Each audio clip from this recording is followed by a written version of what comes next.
केला हो प्रोटेस्ट फकत गोंयांत जावना ऑल ओव्हर इंडिया जाला आनी हांव ह्या रुलींग जे पळय सरकाराक आहा तांकां सांगूंक सोदतां जे पळय एमपीटीन कितें चिंतलां प्रोजेक्ट जशे सागरमाला हेजेर आमी फिशरमॅन सारखे विरुद्ध आनी हो सागरमाला जो प्रोजेक्ट आहा तो आमकां केसोच नाका कित्याक हो जो प्रोजेक्ट हाडीत जाल्यार पयलीं सुद्दां आमी फिशरमॅन काबार जातलो आनी जोरी तर तेणे आमकां काबार करपाक चिंतले जाल्यार आमी सरकाराक नेक्स्ट इलेक्शनाक कितें तें दाखयतले तांकां काबार करून सरकारान शिपिंग कॉरिडोर म्हूण नोटिफाय करपाचें चिंतलेलें आसा.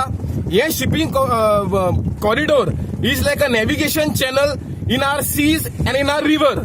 हे जो शिपिंग कॉरिडोर नोटिफाय जाले जाल्यार आमचे फिशरमॅनाक त्या कॉरिडोरा भितर फिश करूंक मेळचें ना आनी हे जाले जाल्यार आमी सगळे नुस्तेकार आयज काबार जातले कित्याक आयज सरकारान आमची पयली न्हंय जे आसा नॅशनलायज केलेले आसा.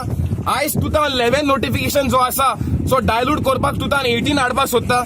तशेंच करून आयज आमची पोर्ट ही गव्हर्नमेंटाची पोर्ट आनी ही पोर्ट जी आसा ही natural harbour one of the best in Asia. पूण ही पोर्ट आयज ते 4 एक्सपान्शन करूंक सोदता फकत कोल हँडलिंग लागून आनी हे जो गव्हर्नमेंट पोर्ट आयज ऑटोनॉमी जाला 80,000 फिशरमॅन कंप्लिटली डिस्प्लेस जातले.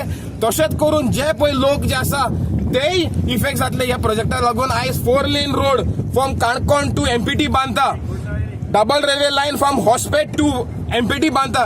हे फिशरमॅनाचेर एगेन्स्ट आनी आमी नरेंद्र मोदीक आनी आमच्या गोंयच्या सरकाराक क्लियरली सांगूंक सोदता की जे तुम्ही सागरमाला प्रोजेक्ट हाडूंक सोदता ते तुम्ही फाटीं घेवचे नाल्यार आमचे सगळे इंडियेचे आनी गोंयचे फिशरमॅन रस्त्यार येतले.